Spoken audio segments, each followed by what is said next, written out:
Assalamualaikum warahmatullahi wabarakatuh. Selamat pagi anak-anakku santriwan santriwati baru MTS Negeri 2 Pacitan. Hari ini adalah hari ketiga dari kegiatan madrasah yaitu yang bernama Matsama, Masa Ta'aruf Siswa Madrasah. Yaitu kita akan mempelajari tentang moderasi beragama. Anak-anakku sekalian, apa itu moderasi beragama? Mari kita pelajari bersama-sama bahwa yang seperti kita ketahui, Indonesia adalah berideologi Pancasila. Indonesia ini bukan negara teokrasi, bukan pula negara sekuler. Teokrasi artinya negara berdasarkan agama, sedangkan sekuler artinya menempatkan agama hanya urusan pribadi. Sehingga kedua-duanya menempatkan agama versus negara, agama melawan negara. Tetapi Indonesia adalah negara Pancasila yang mengambil nilai-nilai agama dan memfasilitasi kehidupan beragama. Baik anak-anak sekalian, Indonesia tercinta tempat kita lahir ini adalah rumah kita bersama, yang multikultur atau multibudaya, multireligi atau multiagama. Banyak sekali agama di Indonesia, budayanya, etnisnya, bahasanya, partainya, golongannya, bahkan pulaunya, beribu-ribu pulau dari Sabang sampai Merauke, dari Miangas sampai Pulau Rote.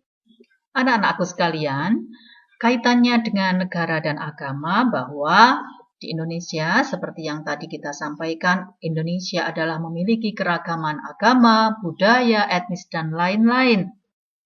Sehingga kemudian ragam tafsir kebenarannya bahwa terdapat potensi konflik atau disintegrasi.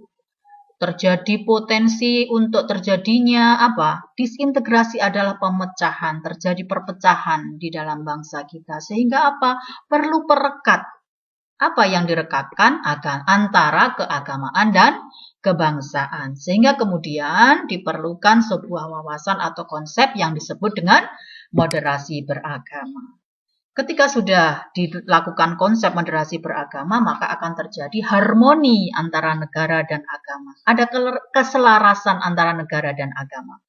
Bahwa negara memberi kebebasan beragama dan memfasilitasi kehidupan beragama, sebaliknya warga negaranya yang memiliki agama masing-masing, yang meyakini masing-masing agama, sebagai warga negara menerima konstitusi, ideologi, serta sistem tata negara.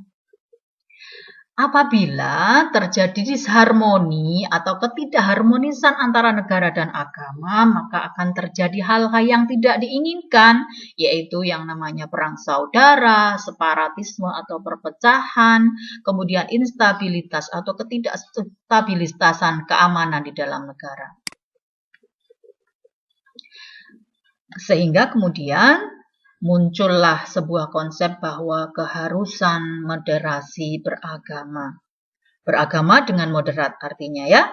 Di dalam Islam disebut dengan tawasud, tawazun, iktidal ya.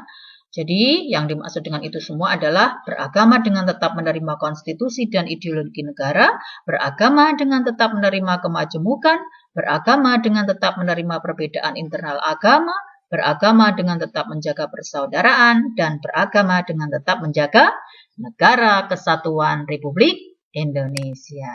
Anak-anak sekalian, apa sih sebenarnya makna moderasi beragama itu?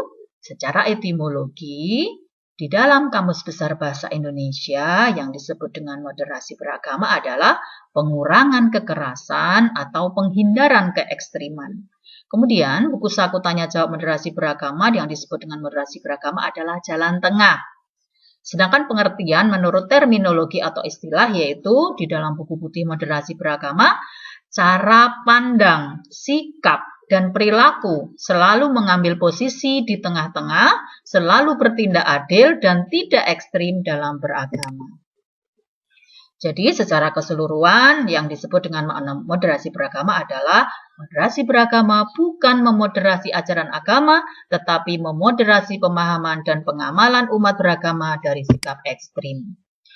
Sekarang kita akan melihat apa sih indikator moderasi beragama itu. Yang pertama adalah adanya komitmen kebangsaan. Yang kedua, harus ada toleransi. Yang ketiga, anti kekerasan. Yang keempat, harus akomodatif terhadap kebudayaan lokal. Yang disebut dengan komitmen kebangsaan adalah penerimaan terhadap prinsip-prinsip berbangsa yang tertuang dalam Konstitusi Undang-Undang Dasar 1945 dan regulasi di bawahnya. Yang disebut dengan toleransi adalah menghormati perbedaan dan memberi ruang orang lain untuk berkeyakinan, mengekspresikan keyakinannya, dan menyampaikan pendapat, menghargai kesetaraan, dan sedia bekerja sama.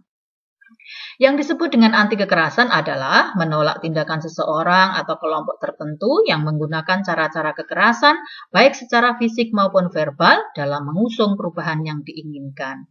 Sedangkan penerimaan terhadap tradisi adalah ramah dalam penerimaan tradisi dan budaya lokal dalam perilaku keagamaannya sejauh tidak bertentangan dengan pokok ajaran agama.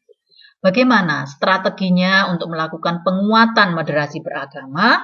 Harus dilakukan sosialisasi secara masif, secara massal. Dimanapun harus dilakukan sosialisasi agar semuanya paham terhadap konsep penguatan moderasi beragama. Kemudian di dalam lembaga apapun yang ada di dalam Negara Kesatuan Republik Indonesia itu harus dilakukan pelembagaan di dalam kebijakan dan programnya. Yang ketiga, harus dimasukkan ke dalam RPJMN dan Renstra atau rencana dan strategi. Baik anak-anak sekalian, siswa-siswi MTS Negeri 2 Pacitan, terima kasih atas perhatian kalian semuanya. Materi kita Matsama hari ketiga tentang moderasi beragama dan kebangsaan. Terima kasih. Assalamualaikum warahmatullahi wabarakatuh.